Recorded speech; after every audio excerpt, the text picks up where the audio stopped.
What's going on, everybody? It's another edition of the NRW Checkpoint with your boys, WebsterStyle, Brian Sapph. Brian, how you doing today? I'm doing well. Yourself? I am doing well. I'm awake now,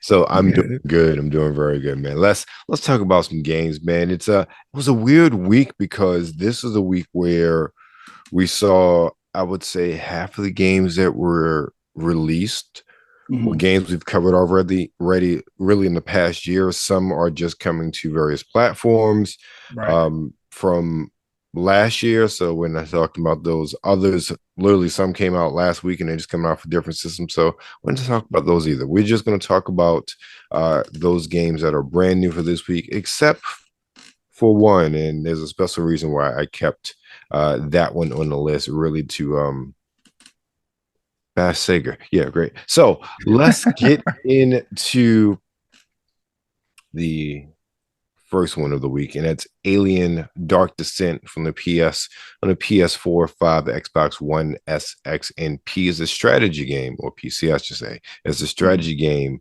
from Tindalos Interactive. As a developer, published by Focus Entertainment. And this is interesting because, going to my aforementioned comment, a lot of the Aliens games have been published by Sega recently in the past really 5 or 6 years. So maybe it's because the strategy game is different, but Sega's pretty much had the license on the Alien franchise for the past few years. So it'll be interesting if they don't have the license anymore and what's going to happen next. Yeah, which isn't there either a TV show or a movie coming out about Alien? All of the above. Okay. Literally, that makes sense. Above. Yeah, you're right. But that's a whole nother convoluted tale that we're not getting into. But let's talk about Dark Descent. So in Aliens Dark Descent, command a squad of hardened colonial marines to stop a terrifying xenomorph outbreak on Moon Lethe. Lead your soldiers in real-time combat against iconic xenomorphs, rogue operatives from the insatiable Wayland, Yutani. This is not Wheeler Yuta. This is a wrong podcast. Corporation and a host of horrifying creatures new to the Alien franchise. Now, we talked about RTSs not a while ago, and maybe they will be able to have a resurgence. Maybe something like Alien Dark Descent could be one of those games that reinvigorates the genre to normies, so to speak. I could see that. You know, the Aliens franchises, Aliens and Predators, I should say, that whole world as a whole, that's pretty there's a fan base there, is what I'm trying to say. Like, it's popular enough that it could invigorate this genre if it does well enough. If the game is original enough, I'll say that. Yes, I agree. I think that's true. We are watching a trailer for that one also. Next up is a game I've been seeing a lot of advertisement for, but really know nothing about, which is really strange considering the pedigree of the franchise. And this is Crash Team Rumble for the PS4, 5, Xbox One S and X. And surprised there's no Switch on that listing. Seemed like be really good for that, but who knows? That may change. So it's a sort of fighting puzzle or party game was always listed as, but we'll get to it. The trailer as well later on, but it's from Toys for Bob with the publisher Activision, and I'm tired of talking about Activision. Can we get things done one way or another? But busy. That aspect of Activision will be probably done by the time we record next week, based on where things are. But let's talk about the game. So Crash Team Rumble is a 4 versus 4 team-based competition where the iconic heroes and villains of the Crash universe battle to capture more Wumpa fruit than the other to claim victory. Each hero has unique... I'm sorry? No, I was just saying, is that what it's called? A Wumpa fruit? I guess so. I always thought it was mangoes. I never knew. I just thought it was a mango that he was always picking up. Well, okay, continue. Right. Unique skills and abilities to strategically use to work together to battle the opposing team, defend their own Wampa Bank, and capture key points around the map to help their team. And we are watching the trailer for Crash Team Rumble. I guess we had to really. I wanted to see more. I've been seeing the advertisements on my dashboard for a while, as well as I've heard about the game, but I've heard nothing about the game as to what it is. I always thought it was my impressions of it was that it's like a Super Smash Brothers version of Crash, or Crash version of Super Smash Brothers, but I guess we will see. And I believe it's also a live service game as well. So hopefully, yeah. It always kind of the things that I've seen about it, it kind of made me feel like it was like along the lines of like Fall Guys or something. Yeah, but I could definitely see it being like a more full body party game because I mean it's Crash Bandicoot, and then on top of that, for whatever reason, I always considered Crash a little bit of a competitor to like the Mario franchise. A little bit. Exactly. So I could see it being like a little bit bigger than just like trying to stay from falling off of a cliff or something. But that sounds interesting. I like a good party game, something easy going. And if it's live service, then that means I could queue by myself and just be put in a lobby with other people. Not have to worry about teaming up with friends or family or whatever. Just have a good time. So that's going to be great. Right. All right. So that's that. So the next one, now, ladies and gentlemen, we don't get too X-rated on the show or X-rated at all. I may drop it, full little word every now and again, but just bear with me with this title. So next up we have Dr. Festus, Mean Meat Machine. Right. If that doesn't sound like the title of a 70s or 70s inspired adult movie, I don't know what. Definitely sound like factory worker meets sexy boss at the meat packings. Exactly. Somebody's meat getting packed. That's right. Okay, let's so this is on PS4, 5, Xbox One SX, Switch, and PC. It's a puzzle game from developer Head Up Development and publisher Thunderful Publishing. Dr. Festus Mean Meat Machine is a match 4 puzzler, giving a unique twist by the nefarious Dr. Festus. Puzzle your way through familiar Super Meat Boy and Super Meat Boy Forever locations with dazzling backgrounds and animations created by the original Super Meat Boy and Super Meat Boy Forever artists, as well as a soundtrack by Ridiculon, excuse me, when I had extra C in there. So, all right. Now, Brian, have you ever played Super Meat Boy? No, I'm aware of Super Meat Boy. Okay. I know of the franchise, but I've never played. Okay. Yeah, they have some pretty cool stages. It's hard as hell. So, but we're not watching the trailer for that one today.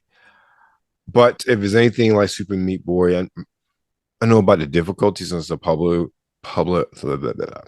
since it is a puzzler instead of a hard as balls platformer like Super Meat Boy, but it has great sort of pixelated 8-bit sort of graphics. They're just really, really cool. So I think that those backgrounds will work very well for a puzzle game like that one. Okay. All right, next up is a game that, well, it is clearly and obviously the biggest game of the week. Yeah. And this is none other than the notorious PlayStation 5 exclusive Final Fantasy 16. Okay, ladies and gentlemen, if you don't know what genre Final Fantasy is in, what genre of game it is, your gamer card is being revoked.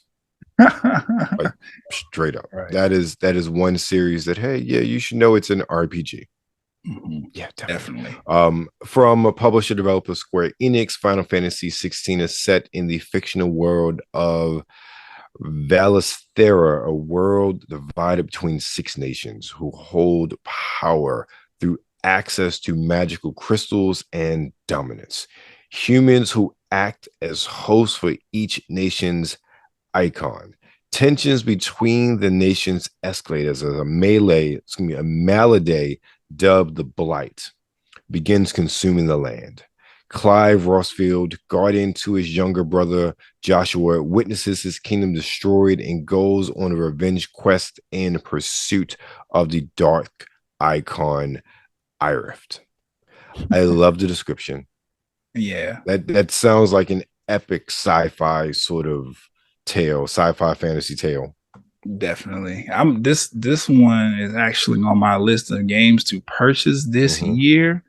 I know we're watching the trailer later, but they already showed us at the PlayStation Showcase. I believe they debuted the trailer. Yes.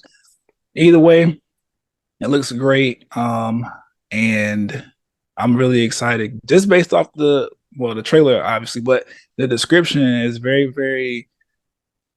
I don't know, something about this particular story reminds me of the Fire Emblem franchise, because that's literally all it's about. Like each of the unique characters in the game, they represent. Never heard that sort of comparison before. Yeah. And, Fire Emblem is more turn-based or whatever, and they do have like a more open world like branch off, but ultimately the main characters that you embody in the franchise for Fire Emblem, they all have a special tie to a nation, like they're a king or a queen or a prince or a princess or something like that, and they harbor some kind of magical item that gives them, some reason to be out into the world fighting instead of sitting in the castle governing over the land. So I want to play just off of that because I know, Square Enix, they're really, really good with stories. Yes. I want to see how they develop these characters across this. I'm pretty sure it's going to be a super expansive game because if it's on PlayStation 5, we got the hard drive for it. So, right. I haven't seen any reviews for it. Since I guess what just dropped today. Like I know they're there. I just haven't watched any just because of my time on the past couple of days. But sense. A lot of people even beforehand were expecting us to come out, especially based on people's impressions of the demo. They expected it to rate pretty high. So it'll be interesting once I start to watch some reviews what the general gaming public's take on it is. Yeah, me too. I actually have the demo, honestly. I just downloaded it yesterday. I forgot. I'm going to play that. All right. Well, yeah, we definitely love to talk next week to see what you think of it. Definitely. All right. Next up, we have the final game for this week that we're going over. This is a game that pisses me off. The game is Sonic Origins Plus. It's for everything. It's for everything. It's Sonic platformer and Sega. And let me read the description, then I get to my problem with it. So okay. Sonic Origins Plus will be available as an all-in-one bundle in both digital and premium physical editions that include the Sonic Origins base game and the Plus expansion pack featuring 12 other Sonic Game Gear titles, including playable Knuckles and Sonic CD. And for the first time ever, Amy Rose is a playable character in Sonic the Hedgehog 1, 2, Sonic 3, and Sonic and Knuckles and Sonic CD.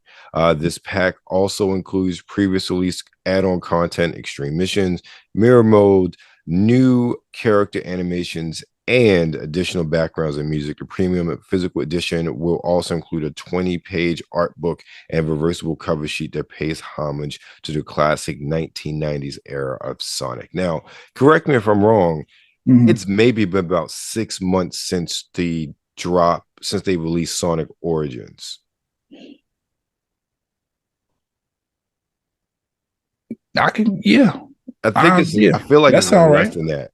Yeah, that sounds accurate. Time, so yeah, okay. Why didn't they put this out as a game in the first place? Well, you know how dollars work. But this is okay. This is one of the reasons why, okay, we talk about digital and everything becoming digital. Mm. This is the sort of thing that gets me burned up about publishers, because it's, hey, we want to give you a piece of crap. Let me phrase that. We want to give you a small portion of the game, charge you full price. And this, I don't think that, now mind you, the Sonic Origins, the original just drop of it was Sonic 1, 2, 3, as well as Sonic CD, if I remember correctly. So I thought that was very paltry for a full price game. I believe it was full price. And they justified that because of, if not full price, it was like $49.99, something like that. I doubt it was $39.99 for that. Now, mind you, I will say $10 per game, when you think about it that way, isn't bad. Right. But they delisted those 4 games that may have been available on other digital storefronts, like the Xboxes. They all were backwards compatible from the 360 era. They delisted all of those to make you buy these games now at a higher price. The reviews for it weren't that great for their new additions and just any new bells and whistles in the package. So then you re-release it, maybe at a significantly higher price, probably, but with a whole slew of content that realistically should have been in the first place. And this is what burns me up about this. Like, this is a game they should have released in the first place. They should have just held off 6 months and put this game out as Sonic Origins and called it a day. So now you're essentially going back and making people pay more for the expansion pack, and then you're essentially, and mind you, and this is another thing, even if you buy the physical version of this game, the Sonic Origins Plus, the physical version still only contains the original Sonic Origins game, and you have to download all the extra content. Which, like, what's the point of buying a physical version then? Right.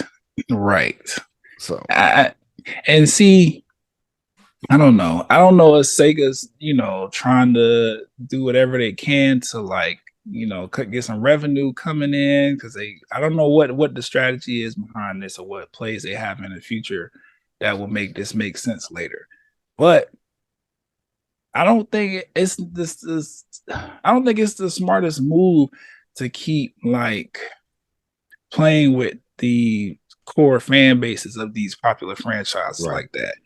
Like, I don't know, something about it just seemed like a little cash grabby to me. And then on the other hand, it's like disrespectful, because it's like, if you have a built-in fan base for some of these IPs or whatever, like, do right by them and just give them everything that they want, because they're gonna pay for it. Exactly. Not if you doubling back and be like, hold on, we're gonna give you even more or a better version of the game, but it's gonna be $20 more than the $40 you already paid. Like, exactly. Just give me everything that I'm supposed to have, and then let me decide moving forward if you want to add other things that don't have anything to do with what's going on. Sonic Origins Plus, what's the plus about it? They're adding Knuckles. Well, yeah, they're adding Knuckles to Sonic CD. Then there's 12 new Sonic Game Gear titles, as well as you're able to play as Amy Rose as a part of Sonic 1, 2, 3, Sonic and Knuckles, and Sonic CD. Yeah, this could have just been the regular game. Maybe if y'all want to make some money, could have raised it up maybe $10 more extra, right, and just left it at that. I don't understand the whole separation and exactly. Sonic Origins Plus.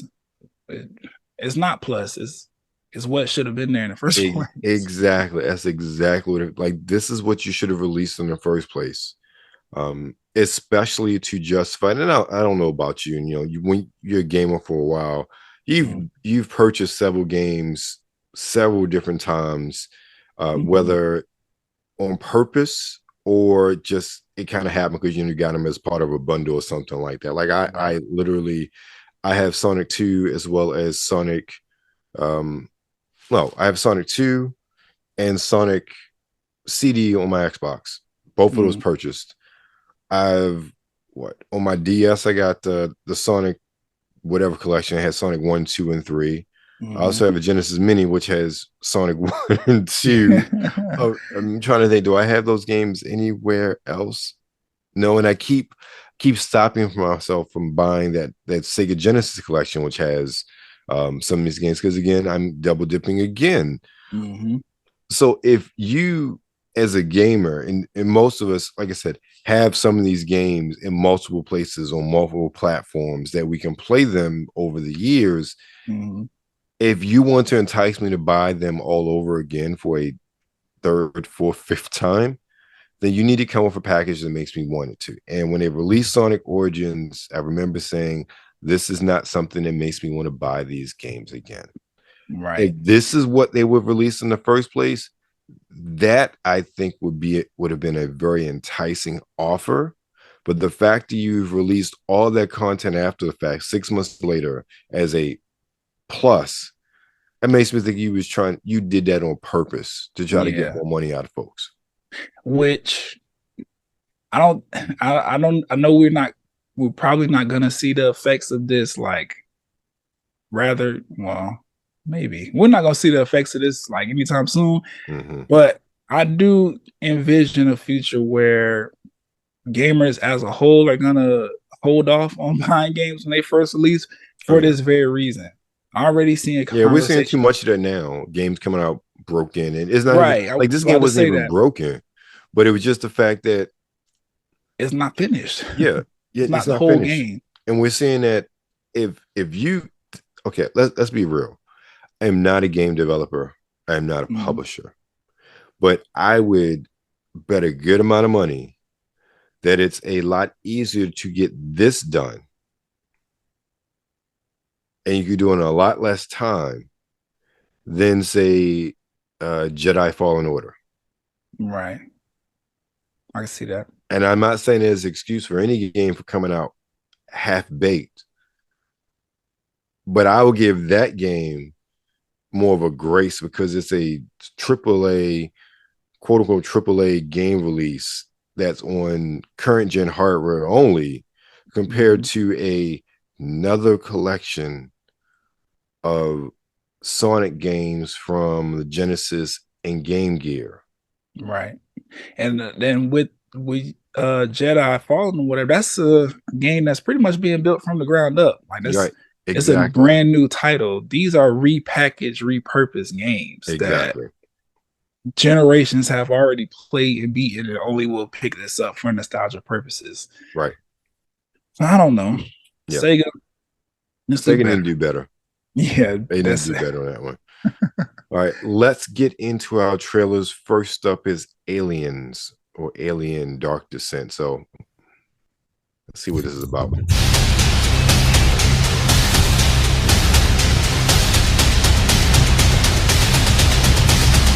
All right, Marines. Take a look. But stay sharp. Those creatures, they know we're here. Okay. More are coming! See, I like this full overhead kind of situation. Move on! With this Sentry gun tactical kind of, I like this.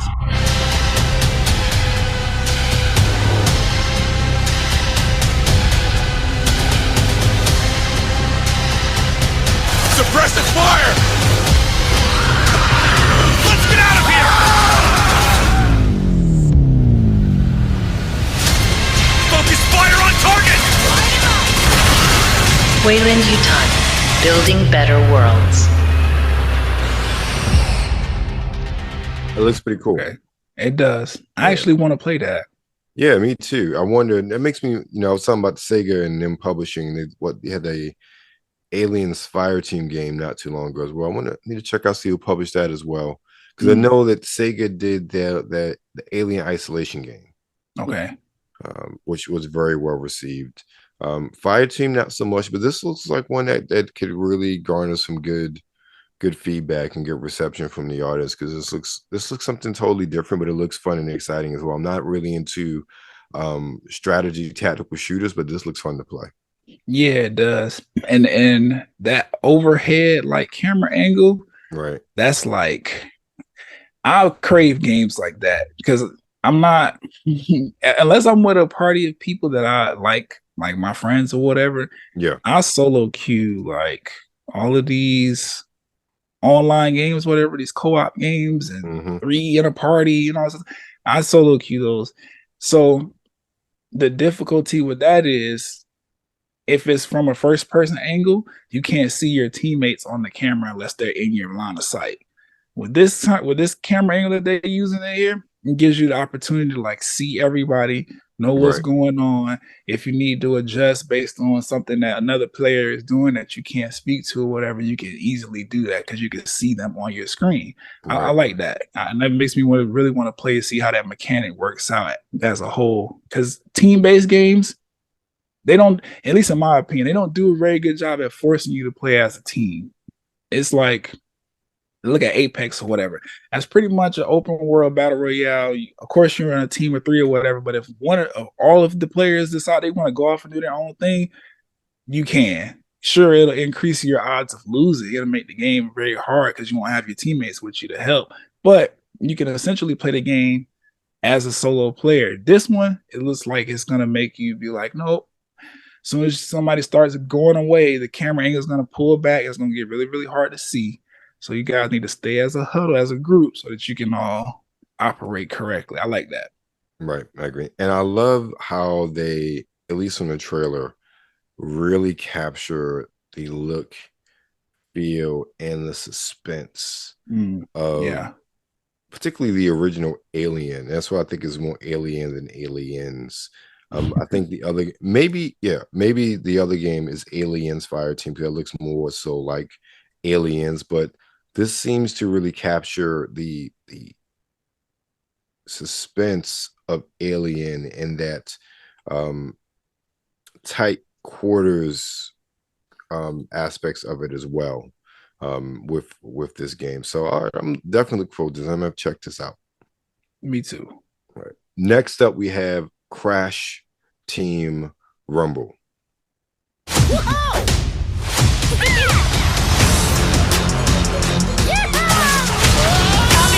Business, I don't play no games. I be fucking time, okay, who the same? Win, lose, you choose. I'ma do me, you do you.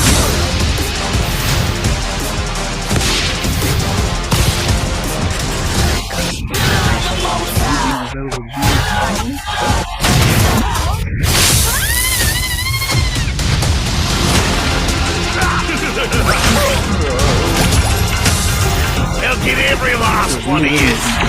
All my life, I've been chasing mangoes to find out. Okay. Yeah, it's the fact that it's a live service game just really kind of gets me.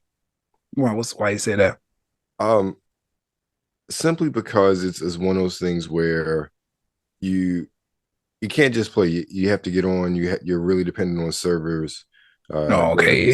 You're dependent on seasons, a season format. So, and then it's not free to play either, from what I understand, because I was looking at some of the tiers earlier today. What?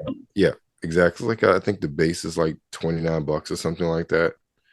So that means the in-game customization features are gonna be free. It better not be a battle pass if I gotta pay for it though. I don't know. That's crazy. Yeah, exactly. That's one of those things where, okay, you want me to pay, and then I'm literally beholden to you for this game to be any kind of good. Right. I will say though, and this is Square Enix. We've blasted Square Enix with some of their idiotic business decisions over the past year or 2 years. But they had a Chocobo racing game that was free to play.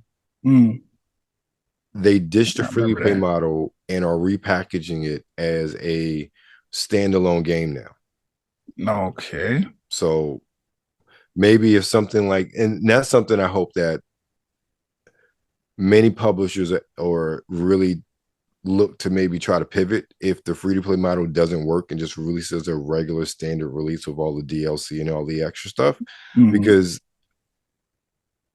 I hate that you have had all these free-to-play games lately that are live service games that fail, but are totally dependent on that live service aspect and cannot survive outside of that, or publishers don't deem it necessary to try to repackage to get some of their money back and release as a standard single player or even, you know, cooperative or multi or game with online multiplayer capabilities, but it's not what you're depending on. And Crash, I'm hoping, because, you know, Activision don't exactly have the best record right now when it comes to free to play and doing that customers right, especially with the BS they put on Overwatch. Right. So, and I think more so is since it's Activision, I'm like, I don't know how I feel about this, because they have a track record of really just over promising, under delivering, and then when they do deliver, it's like, oh yeah, we're gonna charge you even more now. Yeah, like just like with the hero pack crap they're doing for Overwatch 2, and well, even Overwatch 1 to Overwatch 2 to begin with. Okay, that's a whole nother rabbit hole. That's a whole nother story. Whole nother story. But okay, like I said, it kind of gives me an idea of what's going on, but even so, it's like I'm not that excited for it. Yeah, as a whole, I'm interested in the game, but if the I don't know if those particulars are not, if they don't make sense to me, then I'll probably skip it. I mean, party games, like I said, they're always going to be fun because they're designed to be fun. But exactly. Yeah, I don't want to. It need to make sense. Like, just give me the game. Just give me the game, and let me decide what I want to pay for. You're not gonna lose anything. If you need money, listen to the developers, these companies or whatever. If you guys need money to support these things, do like what was it, Road Company did, or I believe who else did this? I'm not sure, but I know Road Company specifically. They put a little screen in the game or whatever that runs ads, and they're like, hey, if you watch this ad, we'll give you some tokens or whatever so that you can use towards cosmetics and everything like this. Hey, that's a smart idea, especially if it doesn't take you away from gameplay. Exactly. And it was completely optional. If you didn't want to watch any ads or whatever like that, you didn't have to. You could play the game, earn your credits or whatever the way you want to. But if you just wanted a little extra really fast or whatever, watch a quick 15, 30, 45-minute ad or whatever for whatever product they want to push to you, and get this stuff and go to the store. I don't know. I preferred that. It was the first time I saw it happen in the game, where it was like, we're going to put ads in here, but it's not forced. And if you decide to watch, we'll give you something for it. I was like, that's a good business model. I don't know why more gaming, well, just games in general don't take advantage of that. But I don't know. I'm not in the rooms that I need to be in. So Exactly. All right. Last but not least is clearly, like I said, the biggest game of the week. It'll be interesting, in my opinion, to see where this really stands up after everything is said and done, especially with, you know, all of the hype surrounding the Final Fantasy VII remake installments. Is it remake? Yeah, remake. Really should be reimagining, but remake installments. So yeah, let's look at the trailer for Final Fantasy 16. Yeah, because they coming really, really hard with these Final Fantasy games. Ready? What do you think? 3 in the span of the year.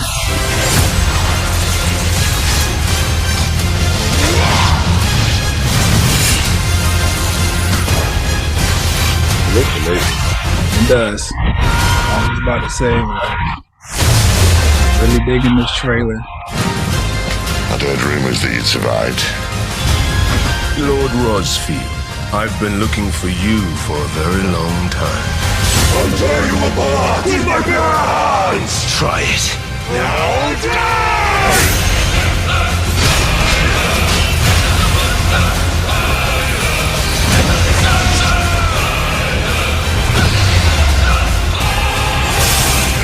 You're not the only one who's seen their world fall apart around them. I thought I was ready for this. Very melodramatic. We'll face it together. Yeah, that's Square Enix. Shut him up. I I am a shield of Rosaria, and I will do my duty. They sound like the guy. What's your true power?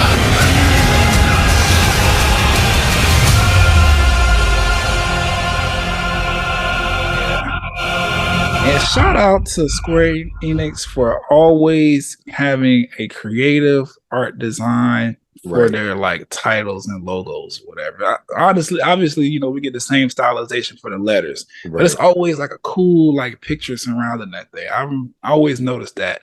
Shout out to them because I like that.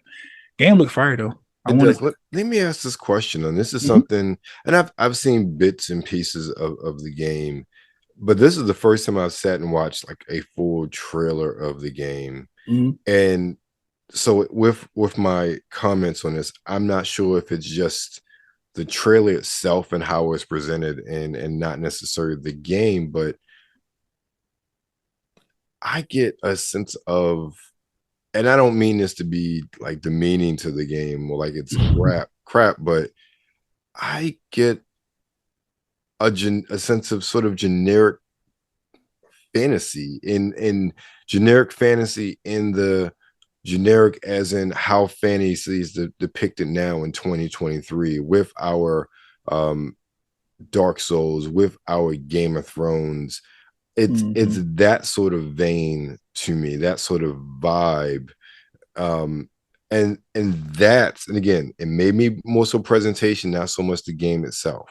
So I'm only going off the trailer, but I am getting very much status quo from the game as to even like to me, you could have taken that same style, same cuts, same music, and you could have spliced in more than likely clips from the Lord of the Rings Amazon TV show.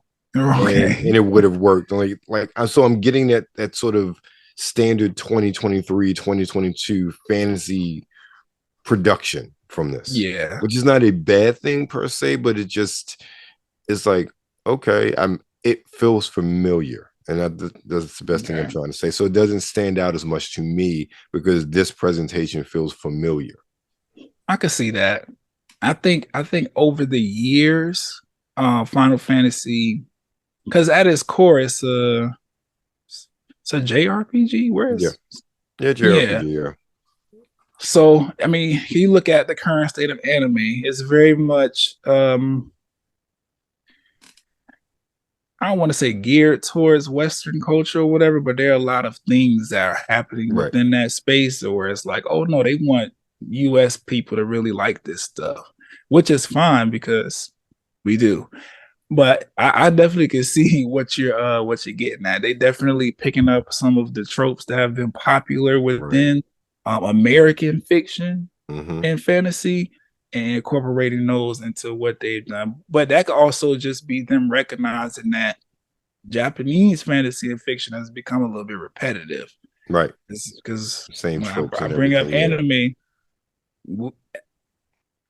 The more engaged anime watcher knows that there are specific, I guess, tropes within those TV shows that basically you can tell where the story is going to go just based on the main character. Like, oh, he's an orphan or whatever, so he's going to be the one that becomes the strongest in the show and save everybody. Right, exactly. So I feel like they might just be trying to figure out a way to revitalize or refresh their spin on things by incorporating the things that have worked for us. And it's kind of like a win-win because they get new stuff, a new story and purpose, and then we get things that make us feel familiar to what we're experiencing.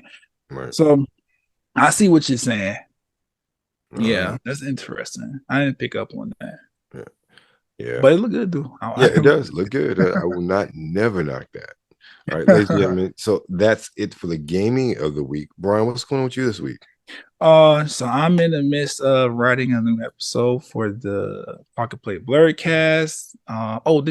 Did you catch the Nintendo Direct this morning? Oh, I caught some of the because from getting back from my day job, I saw a little bit before, Mr. Sandman just knocked me out. But yeah, I can't say I'm excited because I still have to deep dive into everything because I think I just saw somebody's reaction. So I haven't watched any real trailers, but that Super Mario RPG redo is exciting for me, as well as what else was announced that I cared about, because they announced a lot. I was surprised how much I'm not even finished announced. watching everything. Yeah, it's so right now the Super Mario RPG that I forget the name of that new Super Mario Brothers game. You can't really go wrong for a new 2D Super Mario Brothers, but it looks neat. Yeah. And I think that was the one that caught my attention the most. They had like a whole 2.5D art style. And just the things that you're able to do in the game. Either way, yeah. I'm gonna be talking about that. Yeah, I'm just glad it's not a rehash of New Super Mario Brothers, because that game, I think that game originally came out on the DS, if I remember correctly, or I'm not even 3DS, sure. one of them. Yeah, it's and they've been ported on every system since. Right, right. Yeah, so gonna be talking about that because the Mario game, and then they announced we got some more information on Pikmin, so I'm excited about that. Pikmin, I know you're into that one. Yes. Yeah, so talking about that and some new music, obviously my review of The Blackening, which I got a chance to go to the theater and see. Well, I'll discuss it in the episode, but yeah, that's pretty much it. I'm working on getting all my thoughts out for that so I can get the recording done. It should be out next week. Definitely look forward to it. All right, cool. What about yourself? What you got going on? Episode 150 finally dropped. So long time coming, but you check out episode 150. We're starting off, kicking off our 150 episode celebration on the next 3 weeks. Episode 150 dropped, so the audio version of our interview with Carmela Clutch is there, as well as I give more of my opinions on Star Trek Resurgence. I give a review of The Flash, aka The Trash. That's all you need to know, as well as talking about Bad Boy Extreme as the fragrance of the week, in addition to the audio podcast that dropped video interviews with Avery Jane. And then by the time this comes out, the video with interview with Pink Fox will be out as well. In addition to we started, like I said, our giveaway. So right now I'm giving away a 60 ml bottle of signature rosé from Zahara. So go to my Instagram, find that, and enter the giveaway, because by the time this drops, you'll probably only have a few days to enter before I decide, or I figure out who wins randomly, and win yourself a bottle of free perfume. Yeah, great. So that's what's going on with me. All right, cool. It's a lot. Yeah, but it's good. Yes, it's very good. Long time coming. So, ladies and gentlemen, you're currently with Nerds of the World. Make sure you follow us on the Twitterverse, Elon Musk's personal playpen, at the NRW, on Instagram, Meta's way of watching everyone even more so than Facebook, at the New Release Ones. And of course, you're currently on YouTube, because the Alphabet Mafia, in this case, the real Alphabet Mafia, not the other Alphabet Mafia, some people like to say, has all of our data. So make sure you like, share, and subscribe. Do it.